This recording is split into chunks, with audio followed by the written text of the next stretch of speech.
One विभागर बड़ सफलता चोरा लुहापथर बोझई ट्रक जबत। खनि खादान भरा रत्नगर्भा केन्दुझर जिला जोड़ा खनि अंचल राज्य तथा केन्द्र सरकार राजकोष को विपुल भागरे राजस्व देउथिबा बेले एठारु प्रत्येक दिन लक्ष लक्ष टंका मूल्यर खनिज सामग्री चोरा चालान हेउथिबा जणा पड़िछि। तेबे ए नै पुलिस प्रशासन पाखरे खबर नथिबा बड़ दुखर कथा।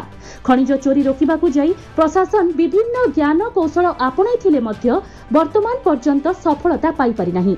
खनि अंचल रे माफिया मानकर चोरा चालान दिनकू दिन बढ़िबारे लागिछि, किंतु वन विभागर तत्परता जोगु गतकाली सकाळु जोड़ा वन विभाग और बिलेईपदा वन विभाग मिलित चढ़ऊ करी CG06GC 9993 नंबर विशिष्ट एक 12 चकिया ट्रक चोरा खनिज सामग्री बोझई करुथिबा बेले ट्रक टिकु जबत करिथिबा जणा पड़िछि।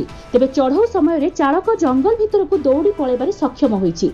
एपटे गाड़ीटिकु जबत करी बेमेबारी सेक्शन ऑफिस रे रखा जाइथिबा देखिबाकू मिलिछि। केन्दुझरु दिगंबर बेहेरांक रिपोर्ट संभव टीवी ओडिया।